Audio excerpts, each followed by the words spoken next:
Bonjour, mesdames et messieurs, bienvenue dans ce flash d'information. Allons-y tout de suite au palais de la présidence de la République où s'est tenu hier le Conseil des ministres hebdomadaire.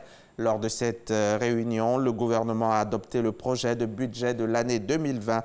Il s'équilibre en recettes et en dépenses à 8 061 milliards de francs CFA et entrera en vigueur à partir du 1er janvier l'année prochaine. 2020, je le rappelle, est l'année où la Côte d'Ivoire basculera du mode de gestion du budget par moyen au mode budget-programme. Vous entendrez le porte-parole du gouvernement dans le 13h.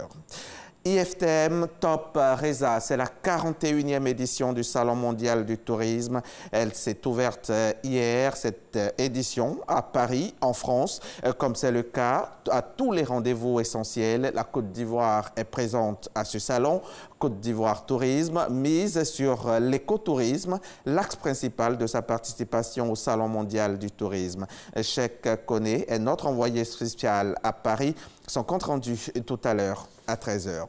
En attendant, je vous amène à l'atelier de renforcement des capacités qui s'est ouvert hier à Cocody en présence de la secrétaire d'État chargée des droits de l'homme, Aimé Zébeyou, suivi de la mise en œuvre des recommandations du 3e cycle de l'examen périodique universel de la Côte d'Ivoire. Voilà le thème de cet atelier au cours duquel plusieurs dizaines de personnes ont été formées. Le reportage de Lydie Sadia et Abdoulaye Koné.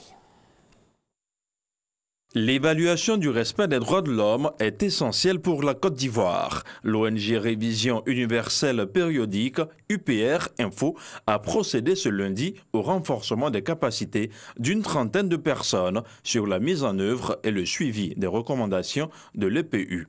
Un outil de contrôle des droits de l'homme. Nous serions très satisfaits si, à la fin de ces assises, le gouvernement, la partie gouvernementale puisse avoir une ébauche du plan de mise en œuvre et des recommandations.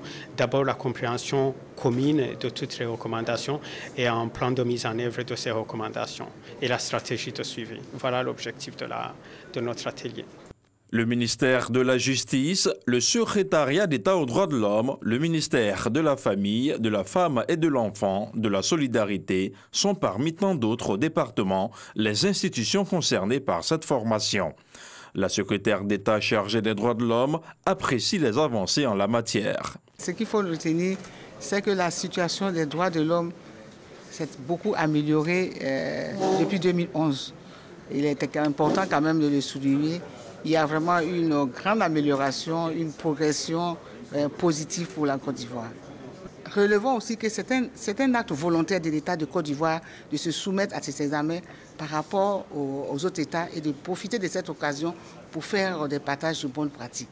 Cet atelier d'Abidjan fait suite à la 42e session des droits de l'homme tenue en septembre dernier à Genève.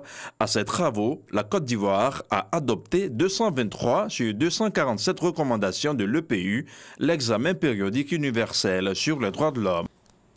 C'est ce jeudi 3 octobre que s'ouvre en Tunisie la campagne officielle pour le second tour de la présidentielle.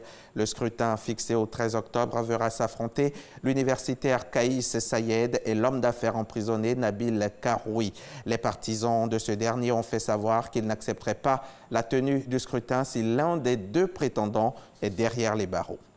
Une partie du Kenya a été touchée hier mardi 1er octobre par une tempête, ce que les météorologues appellent un système convectif, soit un ensemble d'orages qui a entraîné des vents forts, des pluies. La capitale Nairobi a, elle, été envahie par un fort vent de poussière. À Nairobi, la tempête a entraîné des chutes d'arbres, de panneaux publicitaires et des coupures d'électricité.